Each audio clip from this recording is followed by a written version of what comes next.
Muito boa noite, sejam bem-vindos a mais um Mata-Papo. Hoje nós vamos ter uma conversa diferente, né? Com mulheres muito valentes, muito importantes, né, nessa luta contra a hepatite viral. Mas antes de falarmos da hepatite viral, introduzirmos as nossas queridas convidadas de hoje, temos que passar aqueles dados tão tristes, né? Então vamos aos dados. Um minuto que eu tenho que puxar um gasto. No mundo são. Opa. No mundo são 15.008.046 casos confirmados da Covid-19, com 617.902 mortes. O Brasil já alcançou 2.166.532 casos da Covid-19 confirmados, lembrando sempre, né, da pouca testagem no nosso país, então esse número pode ser de 7 a 10 vezes maior. E o número de mortes já batemos em 81.597 mortes. O estado de São Paulo tem 422.669 casos confirmados da Covid-19, com 20.172 mortes. Eu não tenho os dados atualizados aqui de Araçatuba para hoje, mas realmente estamos escalando bastante, né? Infelizmente. Esperamos, assim, na sexta-feira nós vamos ter mais informações atualizadas e relevantes a respeito da Covid-19 com o Dr. Rodolfo, né? E, geralmente, saúde em tempos de pandemia na terça, e essa semana não conseguimos fazer na terça, então foi remanejado para sexta-feira. Aqui já chegou aqui o Adalto Pereira. Adalto, boa noite, tudo bem? Como é que você está? Então, já tem gente chegando. Peço para vocês, então, que já estão aqui conosco, compartilhem a live aí pelo Facebook, né? Chamem os amigos para assistir, criem as salas para assistirem juntos, enfim, chamem o povo para assistir, porque é uma informação bastante importante. Não é porque nós estamos nessa pandemia do Covid que devemos esquecer, ou podemos sequer esquecer, a questão aí da... Nossa, fugiu. Mas daqui a pouco quem... Ah, está aqui. Doutor Rodolfo já está dizendo que nós estamos aqui em Araçatuba com 2.649 casos positivos, né, aqui em Araçatuba, e 72 óbitos. Né, bastante assustador mesmo.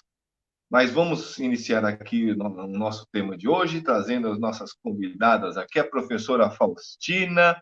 A Leninha, ela está aqui, mas ela está multada, não falou nada ainda. Doutora Kícia estava aqui, mas, bom, primeiro vamos passar aqui a palavra para a professora Faustina, fazer as saudações dela e começar a apresentar aqui a doutora Kícia, a Lininha, e introduzir o assunto. Muito boa noite, professora Faustina, a palavra é sua. Boa noite, reverendo Paulo. Foi um prazer ter sido convidada, porque nós estamos sempre procurando espaço para fazer a divulgação e falar sobre essas comorbidades que são a hepatite B e C, com um número muito grande de infectados, e eu agradeço muito, e agradeço a minha companheira, Kícia, de longos anos, batalhamos juntos nas nossas ONGs, e nos nossos congressos, e é um prazer muito grande de revê-la, ainda que virtualmente. Obrigada pela Leninha também, minha amiga, e estamos aí para fazer um bate-papo, e eu espero que seja bem proveitoso e que traga esclarecimentos e conscientização sobre essa epidemia que é a hepatite B e a hepatite C. Muito bem, professora Faustina. Pedir, então, agora para a doutora Kícia fazer, né, as saudações dela, a introdução, por gentileza.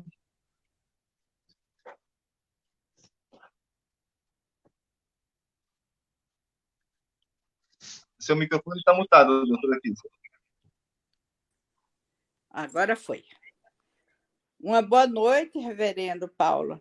Uma boa noite, Faustina. É um prazer estar com você, dividindo mais esse ano, sempre na luta das hepatites virais, conscientizando, testando as pessoas, esclarecendo, porque hoje a gente já vive um novo momento nas hepatites virais, mesmo nessa época da pandemia. A gente não pode esquecer que existe uma doença tão grave e que mais de 600 mil pessoas do Brasil desconhecem que é portador, e a gente tem que sempre falar dessa doença para conscientizar as pessoas para que elas procurem o posto de saúde e façam o teste rápido da hepatite C. Com certeza, doutora Kiss, é muito importante, né? Todos estarem conscientes aí. E aí, perguntar já para a doutora Faustina, a professora Faustina, você não poderia passar para nós rapidamente, assim, nós temos bastante tempo ainda, né? Mas passar um pouco do histórico, né? Do Júlio Amarelo, o que acontece, e quando foi firmada essa data, e quais são as repercussões, né? Da hepatite viral aqui no Brasil.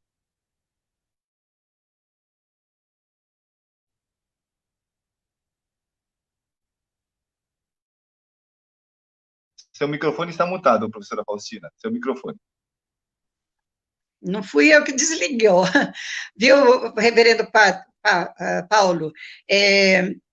Nós vamos falar um pouquinho sobre... eu fiz, assim, mais ou menos um roteiro, só falar sobre o Júlio Amarelo, o Dia Mundial das Hepatites Virais, um pouquinho que as hepatites, que são as hepatites B e C, a transmissão, as formas de contágio, as formas de prevenção e tratamento, e como fazer para fazer essa prevenção, e depois, uma palavrinha final, eu gostaria também de estar destacando o papel da sociedade civil na resposta aos hepatites virais, e, por fim, encerrar com uma fala de como a pandemia do Covid-19 afetou o diagnóstico e o tratamento da hepatite C em 2020. O Júlio Amarelo, ele surgiu de uma aspiração das associações de pacientes, e teve também o apoio das entidades de saúde pública, tá? Das 3 esferas governamentais, e também das sociedades médicas e da sociedade civil. Ele foi, em 2019, foi sancionada uma lei federal aqui no Brasil que instituiu o Júlio Amarelo, com o intuito de dar mais transparência para essas comorbidades, até então, praticamente desconhecidas, porque muita gente não conhece. Eu, pelo menos, quando me vi infectada com hepatite C, eu nada conhecia disso. Para mim, chorei 3 dias achando que fosse morrer, sabe? Mas depois a gente vai se informando, e a informação que vai apontando caminhos para o tratamento e para as formas de prevenção dessa doença. O Júlio Amarelo é muito importante, porque é uma forma de intensificar a divulgação dessas doenças, e também a conscientização da população para essa doença, que é muito grande. Ela evolui para uma cirrose, e de uma cirrose pode evoluir para um câncer hepático, e trazer até a morte do infectado. Então, é muito importante que todos conheçam, para saber como fazer o tratamento, onde buscar ajuda, tá? E o Dia Mundial de Combate às Hepatites, ele aconteceu em maio de 2010, nós estamos fazendo 10 anos agora do Dia Mundial de Combate às Hepatites, tá? Dentro do Júlio Amarelo, o dia 28 de julho é o dia que a gente destaca. Isso aconteceu, esse Júlio Amarelo, e esse Dia das Hepatites, por uma iniciativa do World Hepatitis Alliance, e com apoio do governo brasileiro. E aí a OMS passou a considerar o dia 28 de julho como o Dia Mundial das Hepatites. Nós estamos com 10 anos, né, fazendo 10 anos do Dia Mundial das Hepatites. Gostaria que a doutora Kícia completasse.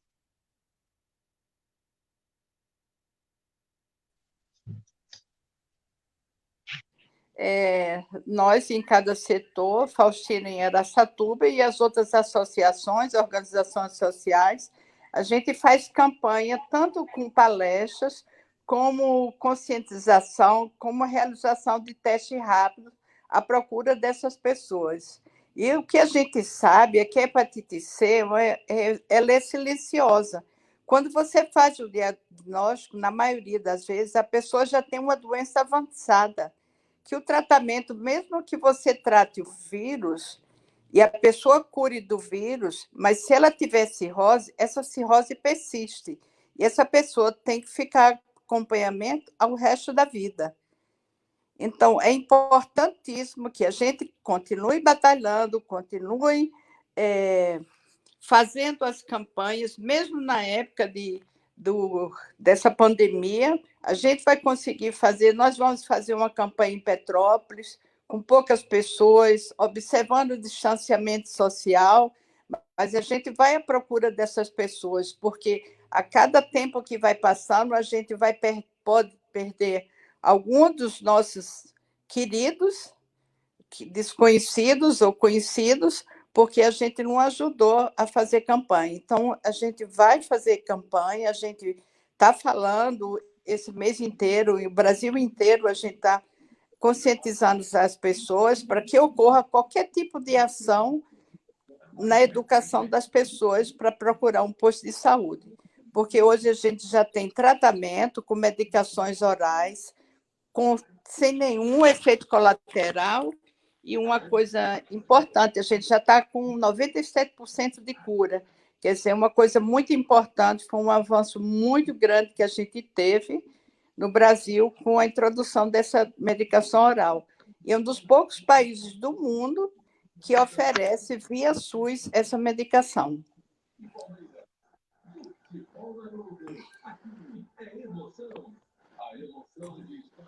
Quer complementar alguma coisa, Faustina? Agora a Leninha conseguiu entrar finalmente aqui. Vamos passar para a Leninha da saudação dela. Leninha, nossa companheira. Oi, gente, boa noite. Oi, Fal, tudo bem?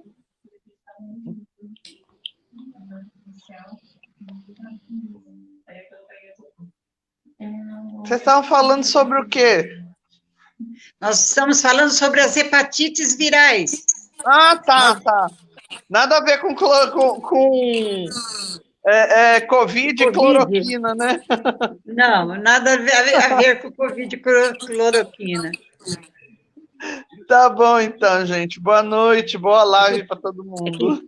Dentro desse bate-papo, foi aberta uma oportunidade da gente estar divulgando, dentro do mês do Julho Amarelo, né, essa importância, é muito importante, é o conhecimento que faz a pessoa procurar a ajuda, procurar o tratamento, sabe? Então, é muito importante esse espaço, que eu agradeço ao reverendo, ter aberto para a gente estar divulgando essas duas comorbidades das hepatites B e C, que são as que mais congregam números de infectados. Muito bom, professora Faustina. Deixa eu só aproveitar aqui um momento, saudar o professor, o doutor Rodolfo, que está aqui nos assistindo também, né? Ele que sempre atualiza nossas informações a respeito da situação do Covid. Eliana Rodrigues, boa noite. Né? Aqui, pessoal da CESP Bandeirantes, ali da FNL, né? De Janier, lá da Alagoas também, Janier, Alagoas presente aqui, lá do acampamento também. Boa noite a todos, sejam muito bem-vindos. E vamos prestar bastante atenção, que esse é um assunto muito importante, né? Eu acredito que as questões sanitárias são essenciais em relação à parte da prevenção também, mas com certeza a professora Faustina, a doutora Kícia vão estar nos informando, né? E isso me deixa bastante preocupado, principalmente quando se passa nesse governo o marco da água e pretende-se aí fazer a privatização dos serviços de água e esgoto pelo Brasil. Mas retorno a palavra para a professora Faustina agora, para ela continuar a falar aí do Julho Amarelo e dessa doença tão difícil e que deve ser combatida. Dos atuais 10% até atingir 23% daqui a 6 anos. No ano que vem, o aumento será de 2 pontos percentuais. Cerca de 3 Professora Faustina, a senhora está tentando... Está ligado. Está ligado. Quem boicotou? Olha, já que nós estamos dentro de um Julho Amarelo, e às vésperas do dia 28 de julho, né, próximo ao dia 28 de julho, que é o Dia Mundial das Hepatites, é bom que a gente fale sobre o que é essa hepatite. Muita gente não tem conhecimento do que é hepatite. Então, as hepatites são doenças que atacam o fígado, e elas podem evoluir para a cirrose e o câncer hepático, sabe? Que é uma forma muito grave de aparecimento dessa doença, quando ela evolui para uma cirrose, que às vezes pode até chegar numa cirrose descompensada e chegar até um câncer de fígado. Elas são classificadas por letras do alfabeto. Hepatite A, hepatite B, hepatite C, hepatite D, hepatite E, sabe? A E é muito rara aqui no Brasil. Nós temos mais presentes aqui a A, a B, a C e a D. A A é aquela que é provocada pela parte de falta de saneamento básico, é aquela mais corriqueira, que tem vacina e já é uma forma mais leve, mas que pode também ser grave. A B e a C são as mais importantes. Por quê? Porque é a que congrega maior número de infectados, sabe? Mais de 6 milhões de brasileiros estão infectados com a hepatite B ou C. E tem mais um detalhe. A hepatite D, que existe muito lá na Amazônia, sabe? É uma replicação, ela é uma evolução do vírus B. Só tem a hepatite D, a delta, quem passou pela hepatite B, sabe? E a gente não entende como que está uma infestação muito grande na Amazônia dessa hepatite D, se existe a vacina da hepatite B, sabe? Existe a vacina de graça lá no posto de saúde, lá nas unidades de saúde. Por que essa infestação tão grande de hepatite B e de hepatite C? Se a vacina está lá e é de graça. E a hepatite B, ela é transmitida, a B e a C, elas são transmitidas nas transfusões de sangue, no contato com o sangue. As transfusões antes de 1993, elas não eram monitoradas, elas não eram vistas como são feitas hoje, sabe? Hoje não se faz uma transfusão de sangue sem analisar o sangue para ver se ele tem alguma infecção. Eu conto aqui uma experiência própria. Eu tive um problema de fígado, de estômago, e eu precisei fazer uma cirurgia de estômago. E o meu médico hepatologista, que ia fazer a minha cirurgia, pediu que eu tirasse o sangue, fosse colher o meu sangue um pouco antes, porque se no dia da cirurgia eu precisasse do sangue, já estava lá à minha disposição.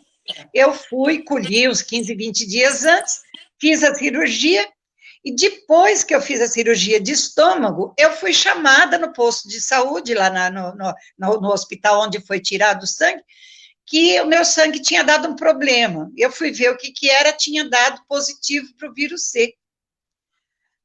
Aí foi mandado para o Fleury, lá em São Paulo, e realmente eu estava com hepatite C.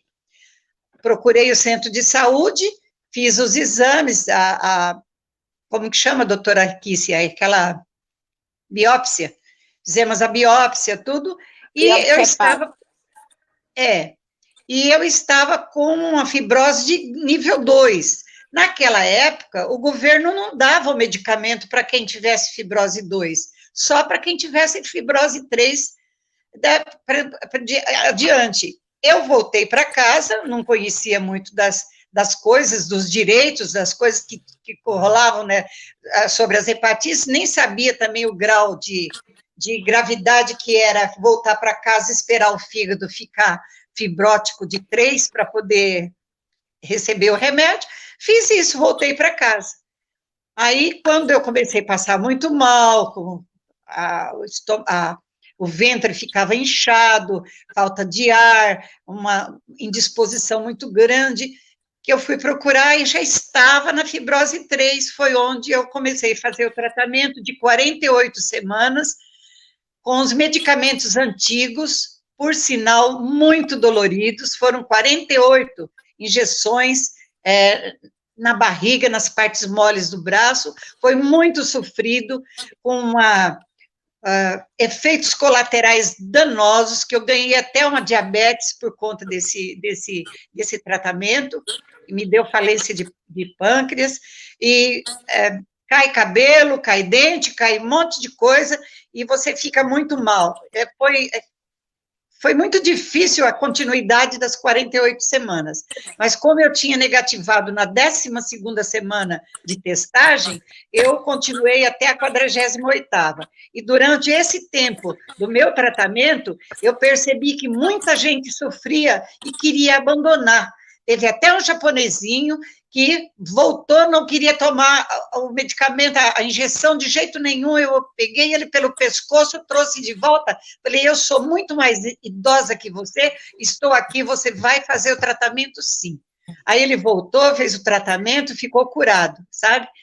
E dentro desse tempo que eu fiz o tratamento, a gente foi se unindo, e formamos um grupo, que daí nasceu um grupo chamado Grupo de Apoio aos Portadores de Hepatite, que é o Aracevida, do qual eu sou presidente. Do Grupo Aracevida, eu fui convidada para participar da AIGA, Aliança Independente de Grupos de Apoio, da qual a doutora Cássia também faz parte, sabe? E representando a AIGA, lá no Ministério da Saúde, no Departamento de Doenças Crônicas e Hepatites Virais, eu represento, a nível de Brasil, as hepatites virais. E estou lá há mais de 6 anos, na CAMS, que é a Comissão de Articulação com Movimentos Sociais, e faço aqui também um trabalho paralelo no município, fazendo palestras nas escolas, nas faculdades, e levando trabalho, hoje eu fico mais no trabalho de prevenção, sabe? Faço a prevenção e o centro de saúde aqui tem um atendimento muito grande, com a minha amiga Sandra Exaltação, faz um trabalho muito bom de testagem e o tratamento também é feito lá muito bom. Então, eu fico mais no trabalho de prevenção, aqui no município de Araçatuba e nos municípios vizinhos. Era isso. E a hepatite C, vou falar um pouquinho da hepatite C, que foi a minha companheira por muito tempo, 48 semanas. A hepatite C, ela tem cura, com tratamento, como a doutora Kícia falou, com esses novos medicamentos, que você toma uma pílula por dia, por semana, você toma uma pílula por semana durante 12 semanas, e você tem toda a chance de 97% de ser curada. Não apresenta efeitos colaterais danosos, muito poucos, muito insignificantes, não tanto quanto aqueles que naquele tratamento antigo a gente tinha, que era muito sofrido, e só que tem um detalhe, a hepatite B, você pode controlar, mas você não pode falar em cura, mas o tratamento que faz com esses medicamentos, ela faz um controle da hepatite B, sabe? A hepatite C pode chegar à cura, mas em compensação não tem a vacina da hepatite C por enquanto, sabe? Só tem da hepatite B.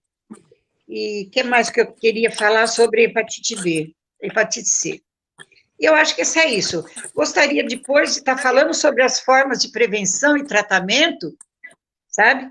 Que a melhor forma de prevenção das hepatites é fazer o teste. Ir lá no posto de saúde e pedir para fazer o teste. É de graça, não paga nada, é tudo gratuito. O tratamento também é todo gratuito. E a melhor forma, então, de prevenção é fazer o teste das hepatites virais e se vacinar contra a hepatite B. Isso é fundamental. Não é possível, a vacina está lá à disposição, as 3 doses, né? Agora parece-me que está saindo uma vacina nova, que são só 2 doses e com maior eficiência do que essa vacina que nós temos no momento. Não sei se ainda já estão à disposição, mas já estou sabendo dessa nova vacina das hepatites, né? E é importante também vacinar pela hepatite B, né? Para a hepatite C, o tratamento é muito simples e rápido, né? Com apenas 12 semanas, com apenas uma pílula ao dia, você fica curado da hepatite C e controla ainda a hepatite B. Aqui em Araçatuba, está à disposição testagem e tratamento das hepatites. Tudo isso é feito no centro de saúde, que a gente aqui chama de postão, que é lá na rua Afonso Pena, 1537, 1537. E eu falo para vocês, na próxima consulta que vocês fizerem com o médico, peçam para fazer o teste da hepatite C. Ele é feito tanto na rede do SUS, como também nos planos de saúde, é totalmente de graça. Porque você fazendo o teste, você está ajudando a salvar uma vida, e essa vida é a sua vida, sabe? Então, é muito importante, eu volto a frisar, sabe? Que se você não sabe se tem, ela é uma doença silenciosa, eu não sentia nada, eu fui descobrir por causa de uma cirurgia. Então, se você não sabe se você tem a hepatite, só com o teste. Mas se você fez sexo sem proteção, você pode ter contraído a hepatite B, porque ela é transmitida pelos fluidos sexuais. Se você recebeu transfusão de sangue, ou algum outro hemoderivado, antes de 1993, também você pode estar infectada da hepatite.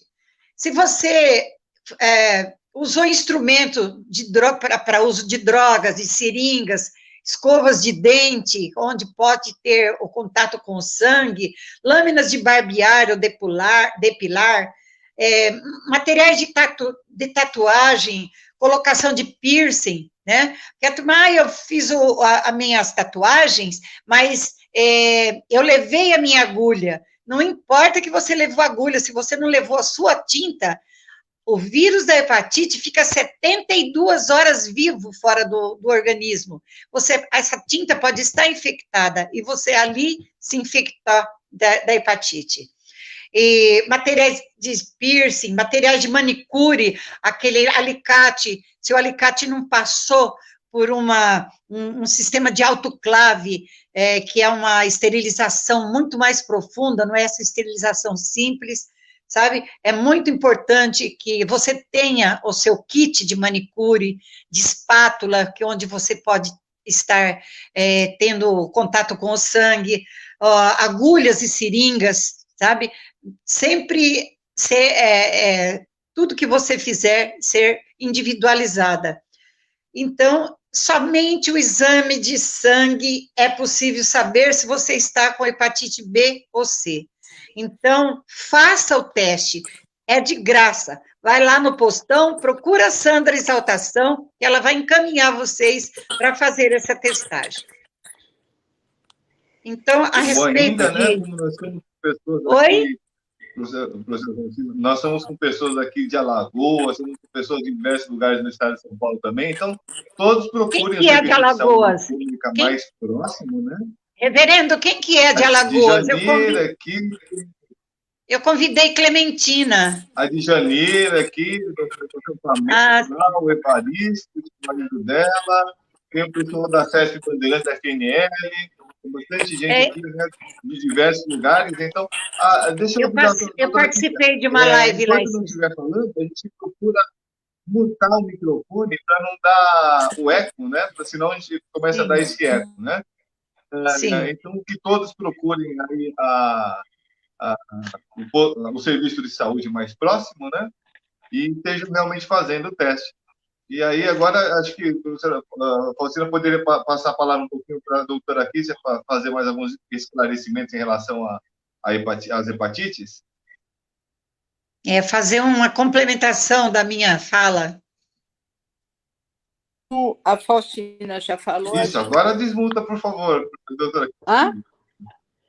Eu só queria complementar sobre a vacina da hepatite B, porque ela é a primeira vacina que a criança toma. Há 26 anos, essa vacina está no calendário da criança. E desde 2016, dezembro de 2016, que essa vacina é obrigatória para o adulto. Qualquer pessoa de 0 até 100 anos ou mais pode ir no posto de saúde tomar essa vacina. O que talvez pegue um pouco é que são 3 doses. Você tem a primeira dose, um mês depois a segunda dose, 5 meses depois a terceira dose. E o que às vezes a pessoa toma uma dose e esquece as outras doses. Não se preocupa, não tem que voltar e tomar a primeira, é só tomar aquela dose que está faltando para a pessoa tomar. Então, qualquer posto de saúde, em qualquer lugar do Brasil, você vai encontrar essa vacina. E já foi pelo Ministério da Saúde, todas as unidades básicas de saúde, todas elas, sem exceção, estão fazendo tanto teste para hepatite B, como hepatite C e sífilis HIV, que são testes rápidos, fura o dedinho, tira uma gota de sangue, coloca um reagente e em 15 minutos está pronto. E a facilidade que a gente vai ter agora é que mudou a estratégia da distribuição do medicamento da hepatite C.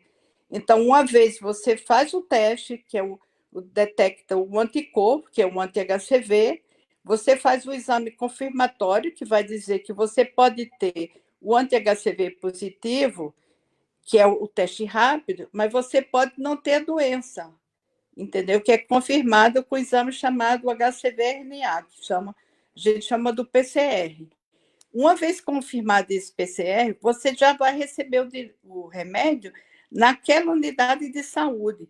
Não tem mais aqueles protocolos de vou fazer exame de sangue, porque o que dificultava muito, né, Faustina, era você tinha que fazer hemograma, exame de glicose, colesterol, de HIV, tireoide. Quando você chegava que arrumava todos os documentos, um estava atrasado. O PCR, um mês. O hemograma, um mês. E sabe como é que é o SUS? É muito demorado. A pessoa nunca faz exame num só lugar. Ele faz exame em vários lugares. Hoje não. Hoje você faz o teste, você confirma a doença e você recebe o remédio em todos os postos de saúde. Isso já tá instituído, só que falta organização para que os estados e municípios se adequem para que seja distribuído o remédio igual ao HIV. Porque o que a gente tinha hoje, uma pessoa que só tinha hepatite C, ela levava 6 meses, um ano para receber o remédio. Quando a pessoa tinha um HIV e era contaminado com hepatite B ou hepatite C, ela recebia o remédio na hora. Hoje não, o componente dele já passou para o especializado, então recebe o remédio na hora. Então, isso facilitado. E quanto à vacina, não importa, porque eu digo, o que dificulta mais é essas 3 doses, que a pessoa toma a primeira, esquece de voltar no posto tomar outro e acha que tem que começar tudo de novo, não quer ir. Vá, porque é importante, a hepatite B é muito grave, ela leva ao câncer de fígado, entendeu? Muito mais séria do que a hepatite C. E a hepatite C, a gente tem a cura. A hepatite B é remédio para toda a vida. Você vai tomar o remédio como se você tivesse uma hipertensão, como se você tivesse um diabetes, uma doença de tireoide, que você vai tomar o remédio a vida inteira. Ainda correndo o risco, se você não tiver negativado e alguém tiver contato com o sangue da pessoa, você pode contaminar várias pessoas, entendeu? Hoje já foi instituído, já há algum tempo, fazer o exame da hepatite B em todas as gestantes. E agora saiu um protocolo que todas as gestantes têm que fazer o exame da hepatite C também. Porque se a gestante for portadora do vírus da hepatite B, ela tem que fazer o tratamento antes dos 3 últimos meses da gestação, para a criança não nascer doente. Porque quando a criança se contamina na gestação, o risco para a criança é muito grande de desenvolver uma doença grave, a hepatite B, e levando até o câncer de fígado em crianças de 10 anos de idade, o que a gente vê. É inconcebível que no Brasil uma vacina que seja de excelente qualidade, que é uma vacina que não tem derivado de sangue, é uma vacina de engenharia genética, disponível no SUS para toda a população, e as pessoas não procurarem. O que eu vejo de dificuldade na região amazônica, porque lá é tudo muito grande. Às vezes você pega um barco para chegar em determinadas regiões, você leva 8 dias de barco. É muito difícil. Eu estive fazendo um trabalho em Belém e fomos a Baetetuba. Baetetuba tem 72 ilhas. 72 ilhas. Todas elas têm atendimento médico. Mas assim, você sai 4 horas da manhã, você chega 11 horas no local. E é uma vez por mês que tem um médico. Então, as dificuldades são muito grandes. Mas as pessoas têm que vacinar. Porque o que a gente tem hoje, na lista de transplante de fígado, a doença principal é a hepatite C.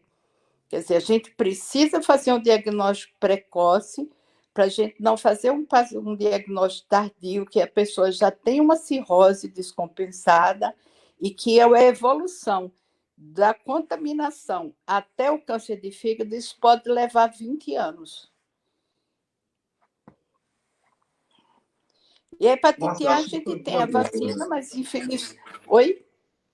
Assustador, a hepatite doutora. A Nunca só... pensei que chegasse É a um transplante assustador, de mas eu digo fígado. assim, a gente tem no Brasil uma coisa muito importante que é o SUS. A gente tem que valorizar esse SUS e procurar fazer serviço. Não importa, eu digo assim, eu tive atendimento no SUS excelente, entendeu? Procura a vacina vai te proteger. Não é possível hoje, com a vacina da gripe, a gente não consegue a meta porque as pessoas não procuram. Nesse tempo da pandemia agora, nessa época de inverno, a dificuldade de você fazer um diagnóstico de uma influenza, o diagnóstico de H1N1, e de uma gripe comum e do coronavírus. Então, se você está vacinado, se você chegar no hospital com os sintomas, porque a gente não tem teste para todo mundo, você já descarta um H1N1 porque você está vacinado. Mas as pessoas têm que colocar a coisa mais importante é você fazer a prevenção antes de qualquer coisa. Se você, as coisas que você não pode fazer, alicate de unha particular, com alguém, com um irmão, com ninguém. Você tem a sua individual, escova de dente individual, não partilhar nenhum canudo, seringa para injeção de droga. Usa o seu material, alicate de unha, tesourinha, aquele pauzinho de laranjeira, aquilo tem que ser individual, porque o vírus só morre numa temperatura de 200 graus por 2 horas. Então, você imagina quão é grave o vírus da hepatite B. Muito mais grave do que o vírus da hepatite C. Nossa, assustador, doutor. Deixa eu aproveitar agora. Nós já chegamos aqui a 39 minutos da live, passa rápido, né? E eu queria pedir mesmo. Primeiro, eu queria saudar aqui o Jefferson, que chegou aqui, o Claudemir, nosso companheiro, e a Djanir conta aqui, né, que ela teve deixa eu só mutar o seu microfone, doutora. Que ela teve, quando era pequena, eu tive hepatite e o meu pai não deixava minha mãe me levar no posto de saúde. Passei 8 meses doente, quase morri. Eu queria que vocês comentassem um pouco o caso, eu não sei qual hepatite ela teve, né? Esses casos de não tratamento, quanto perigoso isso pode ser, mas também queria pedir que comentassem, que eu fiquei muito curioso, né, a professora Faustina falou em relação a como a situação da pandemia, do Covid, está impactando no exame, aí, no combate às hepatites virais também.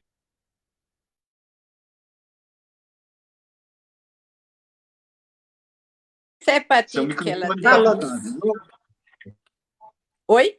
Sou eu agora? Posso falar sobre a... Sim.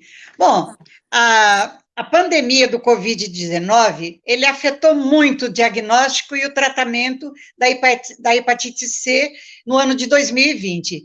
A doutora Kícia já está falando, já até citou aí, sabe, que são vários diagnósticos que se tem que fazer até chegar o Covid, a influenza.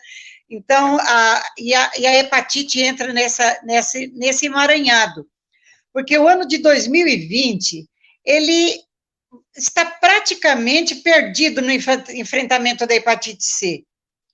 Toda a atenção do sistema de saúde está direcionada para reduzir a pandemia e nos cuidados com os infectados da pandemia. No ano passado, foram realizados mais de 48 mil tratamentos com os melhores medicamentos do mundo. Para 2020, a meta é de tratar 50 mil infectados. Porém, no primeiro semestre de 2020, desse ano, portanto, o número de pacientes tratados foi somente de 20% da meta estabelecida para esse ano de 2020, chegando a pouco menos de 10.400 tratamentos. Então, quando se planejava 50 mil, nós estamos a pouco mais de 10.400. Isso vai levar a uma progressão tardia da doença hepática, ao aparecimento de cirrose descompensada, por conta da falta de diagnóstico e tratamento, ao aumento do número de pacientes que precisam de transplante de fígado, e o vírus da hepatite, ele não está de quarentena e nem no distanciamento social do nosso fígado. Ele continua lá, devagarinho, destruindo o fígado, e isso é muito preocupante quando tudo para se atender uma pandemia. E eu acho que esse bate-papo, ele vem contribuir para informar, sensibilizar sobre as hepatites B e C, encorajando a prevenção, porque muita gente não conhece as formas de prevenção. E também procurar um diagnóstico. E tendo esse diagnóstico positivo, procurar o tratamento dentro das unidades de saúde, que está lá o medicamento totalmente de graça. Agora passado pelos estratégicos, né, doutora Kícia? Com muito mais rapidez, sendo atendido com muito mais rapidez do que era antes, porque às vezes a gente ficava 6 meses, às vezes tinha até 1 ano para esperar os medicamentos chegarem. Agora não, vai ser como estratégico, rapidinho.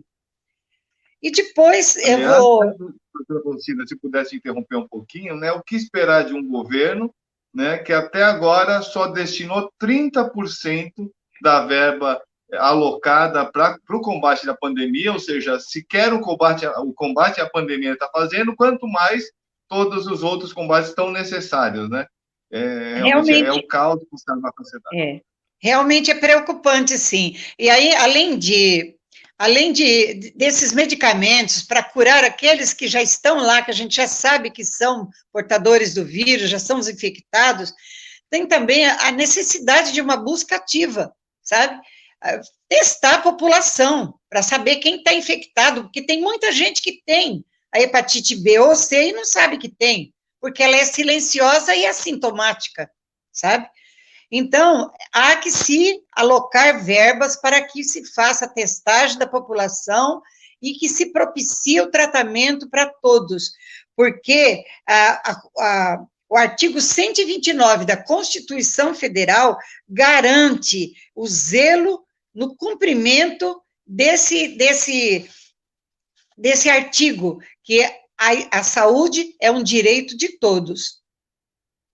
Então, é muito importante isso aí. E eu destaco aqui, até gostaria de estar falando sobre isso, eu destaco aqui o papel da sociedade civil nessa resposta às demandas das hepatites virais.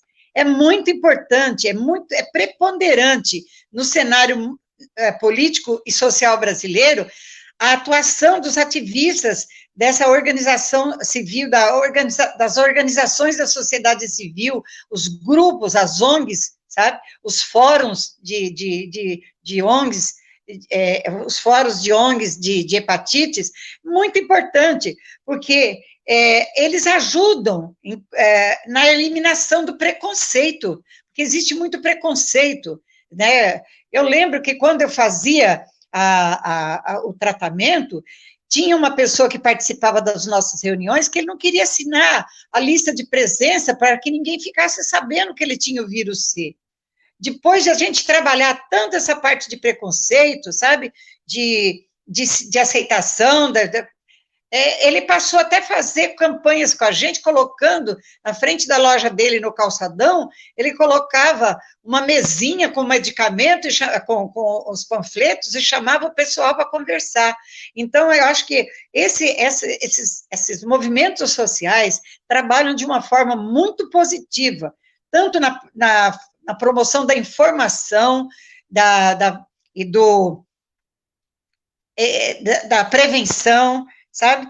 E esses vários grupos de hepatites, eles buscam esse empoderamento, tá? Para tentar viabilizar melhores condições de tratamento no serviço de saúde e promoção também dos direitos humanos, porque a saúde é um direito humano, sabe?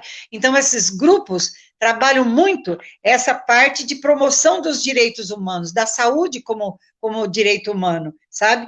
Na busca pela democracia e pela cidadania. Porque no momento que você tem os seus direitos preservados, você está partindo para cidadania e democracia, tá?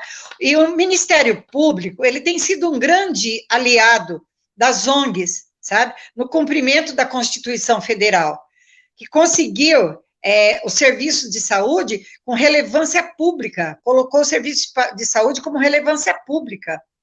E cabe a esse Ministério Público o zelo no cumprimento da Constituição Federal e dos direitos humanos, sabe? Então, eu acho que o papel da sociedade civil, das ONGs, dos grupos, não podem ser relegados como está sendo relegado agora. Nós tivemos, desde a posse do novo presidente, apenas uma reunião presencial, né? Agora muito menos ainda, porque com a pandemia, mas antes da pandemia nós tivemos uma reunião só, em 2019, 2020 com a pandemia nenhuma, nem virtual, nem de jeito nenhum. Então, eu acho que menosprezar a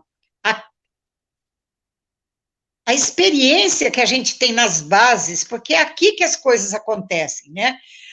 As políticas sociais, muitas das políticas sociais, elas são feitas mediante aquilo que a gente leva, a realidade de cada base que leva para lá, tá? Então, eu acho muito importante isso. Uma pergunta aqui, mas antes eu quero dar boa noite para a Iracema. Iracema é a filha da Djanir, novinha, mas não perde um atapapo, né? É muito bom, ela já está ouvindo isso. Iracema, aprenda bem aqui, professora Faustina, doutora Kícia, leve para os amigos na escola, quando voltar às aulas, lógico, não agora, mas eu tenho certeza que você está conversando com suas amigas via WhatsApp e tudo mais, então passe para suas amigas também. Professora Faustina, depois desse material todo, você me passa, que eu vou estar publicando também, nós vamos estar publicando na página do Atapapo, para as pessoas consultarem, né, Sim. os cuidados necessários. E eu queria, só para destacar uma coisa interessante, né, porque aqui no Brasil nós temos um serviço universal de saúde. Isso é extremamente importante e isso faz toda a diferença. Eu estava verificando aqui, nos Estados Unidos, na Flórida, parece que houve um surto, né, um surto de hepatite A nos Estados Unidos, né, que seria essa a menos grave, pelo que eu entendi, e parece É, que nesse surto em 2019, nos Estados Unidos, a hepatite A causou na Flórida 221 mortes, né? sim, A falta que faz, né, um sistema universal de saúde pública, né? A gente sempre exatamente. bate muito nessa tecla, né, da importância do SUS. Eu até conto uma história, muitos aqui já sabem que eu já contei, mas eu vou contar para a senhora também. Nós estamos fazendo visitas nos bairros aqui agora, levantando as necessidades e conversando com um menino lá do Porto Real 1, um jovem, acho que 13, 14, 15 anos no máximo, e ele falou para nós que ele era transplantado, né? Uhum. E ele é transplantado, e assim, isso me emocionou, porque um jovem desse, sem um serviço, assim, um jovem pobre da periferia, sem um serviço universal de saúde, ele não teria condição de ser transplantado, não teria condição de receber os remédios, ou seja, nós temos esse serviço e temos que defendê-lo, assim, tem todos os problemas, com certeza tem, precisa ser melhorado e muito. Infelizmente, ao invés de melhorar, o que tem acontecido corta-se verbas, corta-se cada vez mais verbas do serviço de saúde, né? Mas nós temos que defender o nosso serviço de saúde para, inclusive, aumentar as verbas e ampliá-lo, né? Para que ele realmente, porque seja um orgulho aqui desse país. Estamos indo agora para os 9 minutos finais, então retorno para a Só uma senhora, para a doutora coisa, Letícia, para fazer o fechamento então, das falas. uma coisa importante, reverendo, é que o Brasil é um dos 8 países do mundo que oferece o tratamento através do SUS. E uma coisa, a gente teve uma reunião e o Brasil se comprometeu a eliminar a hepatite C até 2030.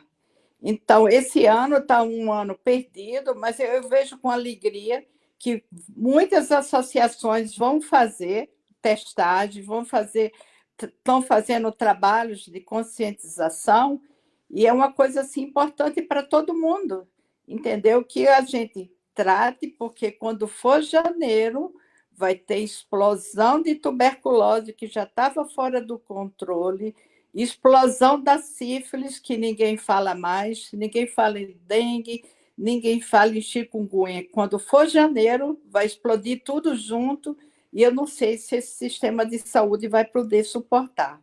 Se a gente continuar fazendo as nossas campanhas, nossas conscientizações, Faustina, a gente consiga recuperar, porque a gente tinha a meta de 50 mil tratamentos esse ano. Quer dizer, eu acho que se a gente não trabalhar forte, nós, associação de pacientes, a gente não vai conseguir, e o Brasil não vai conseguir o objetivo de eliminar a hepatite C até 2030. A gente está com remédio comprado, foi comprado recente 50 mil tratamentos, tem mais tratamento até julho de 2021, mas a gente tem que continuar fazendo nossas campanhas e fazendo a população, mesmo você não tem sintoma, mas se você teve alguma cirurgia, alguma transfusão antes de 92, você é grupo de risco, mesmo que você acha que não tenha nenhum sintoma. Porque quando a gente fala de hepatite, a gente fala olho amarelo, urina escura e fezes claras, mas com a hepatite C não é isso, você não tem sintoma nenhum. Por isso que ela é perigosa. Mais alguma coisa, Faustina? Não. Tá ligado. Bom, eu quero dizer, Kícia, que nós tivemos tempos maravilhosos no SUS. Tivemos tempos muito bons no SUS. Foi negligenciado um pouco, sabe? Só agora, com a pandemia, que se viu o tanto que é importante ter um sistema único de saúde, o tanto que é importante o SUS. porque ele foi muito fortalecido com verbas, tudo. O departamento das hepatites virais, nós tivemos, assim, uma época áurea, na época do Dr. Fábio Mesquita, que hoje está fora do país, né? Mas foi uma época maravilhosa, onde as hepatites virais tiveram toda a transparência. Não importava o preço do remédio, ele comprava. Dr. Fábio Mesquita foi um marco maravilhoso dentro da luta das hepatites. Tenho ainda contato com ele, o Marcelo Moscovo, muito maravilhosamente funcionou em relação às hepatites, o nosso departamento. Eu confio muito no diretor que está agora. Na primeira reunião, ele me passou, assim, uma impressão muito boa, doutor Gerson. É uma pessoa que tem bastante vontade política, mas eu não sei se ele sozinho, com essa vontade política, vai conseguir fazer muita coisa, porque ele depende de programas, do Ministério da Saúde, ele depende de verbas, ele depende de tudo. Então, mas ele é uma pessoa muito bem intencionada, tanto que, na primeira reunião, que eu levei todas as nossas propostas, as nossas demandas, ao fazer a exposição do plano dele, que ele estava assumindo o departamento, veio encaixar direitinho as nossas aspirações. Eu fiquei muito bem impressionada com ele, sabe? E vamos aguardar aí. Só que tem um detalhe, nós não podemos também abaixar a guarda. Como diz como a gente sempre falava nas nossas reuniões, aplaudir quando precisa, e bater os bumbos da revolta quando não está fazendo as coisas certas. Isso é o Varaldo que dizia, né?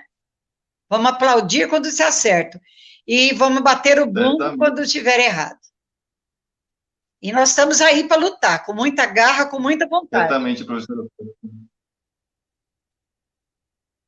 Muito bom, professora Faustina. Olha, Eliana Rodrigues está aqui dando os parabéns, né, para as explicações super importantes, né? A Djanir comentou aqui que uma acampada ligou da Feira Grande, né, falando que o filho testou positivo para dengue, já foi 3 vezes com ele para o hospital, e até agora, né, a Secretaria de Saúde não compareceu ao acampamento, pede para a gente fazer uma chamada de atenção à Secretaria Municipal de Saúde de Feira Grande.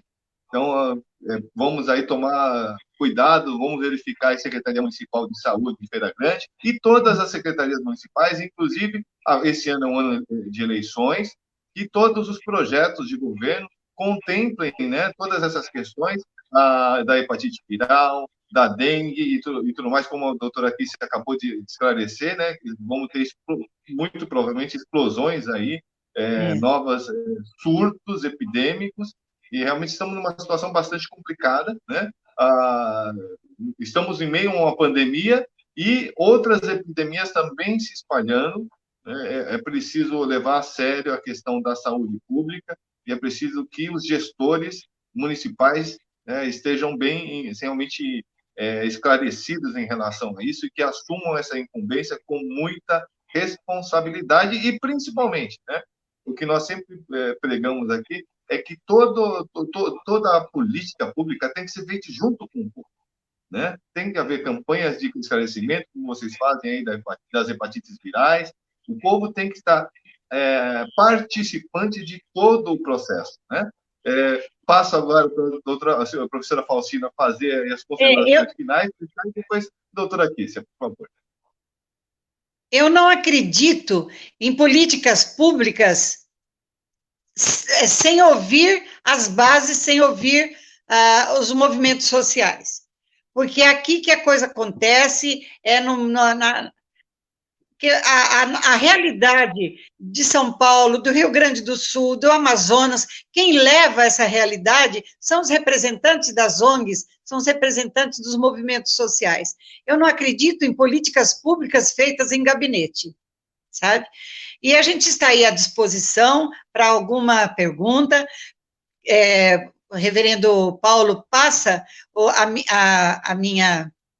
meu contato. Se alguma dúvida tiver, a gente está aí, passa o meu contato, a gente estaria resolvendo, respondendo. A doutora Kícia também, eu quero agradecer a Kícia, essa grande amiga de muitos embates, de muitas lutas, que faz um trabalho maravilhoso com os quilombolas lá de Búzios, sabe? E o trabalho, não sei se está interrompido, porque era maravilhoso o trabalho que ela estava fazendo, que eu tive a oportunidade de ver os projetos que ela desenvolvia nas comunidades quilombolas. Parabéns, Kícia. O nosso trabalho jamais vai ser esquecido, você pode ter certeza disso, tá? E sinto muito ainda, a gente está, não temos ainda oportunidade de nos encontrar nos nossos grandes congressos internacionais, congressos nacionais, sabe? Onde a gente trocava experiências e era maravilhoso.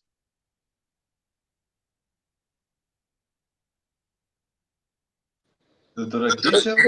Eu te agradeço, Faustina. Para mim foi um grande prazer te conhecer, uma pessoa assim, você é uma pessoa ímpar, entendeu? A gente nunca se abateu nas dificuldades, entendeu? Eu continuo fazendo o meu projeto com os quilombolas, agora a gente está mais online, mas eu estou à disposição deles o que eles precisarem, só que a gente não está fazendo presencial, mas muito em breve a gente vai fazendo aulas por internet para eles, como prevenir, para que eles não adoeçam, porque eu perdi 2 pessoas assim, uma assim muito, muito importante lá no Quilombo de Búzios, que era matriarca, e ela tinha uma história, tinha mais de 100 anos, uma história fantástica, que é a nossa história do Brasil. O Quilombo é a história do Brasil, história de escravidão, história de navio negreiro, é uma história fantástica que eles têm.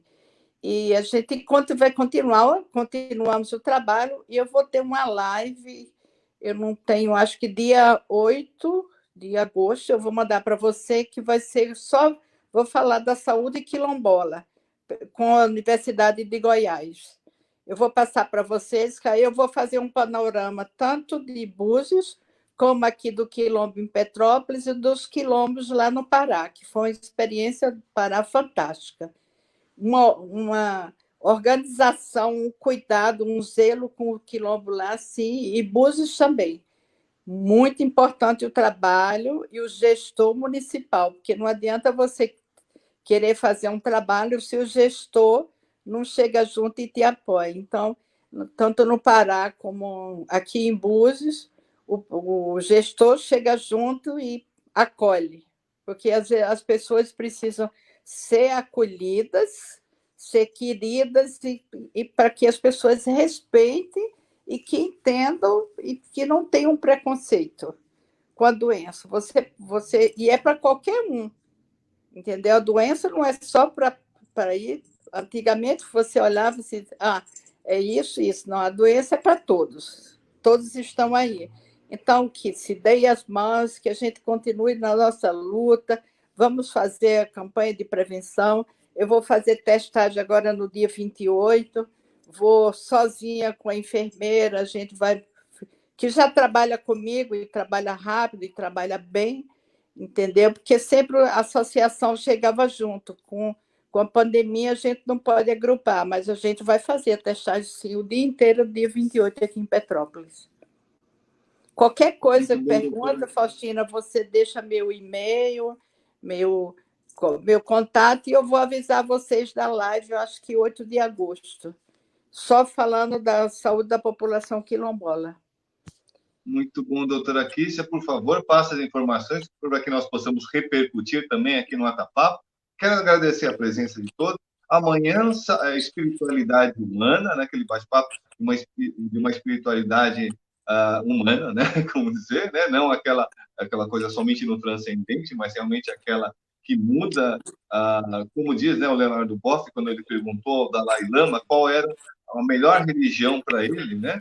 E o Dalai Lama respondeu ao Leonardo Boff que a melhor religião é aquela que te faz um ser humano melhor, né? Então, amanhã vamos ter a espiritualidade humana. Na sexta-feira, o quadro que normalmente é na terça-feira, Saúde em Tempos de Pandemia, com o doutor Rodolfo, teremos então na sexta-feira. Agradeço a todos, né, a presença, peço que compartilhem, peçam curtidas aqui na página do Atapapo, e esta live estará também no canal do YouTube do Atapapo.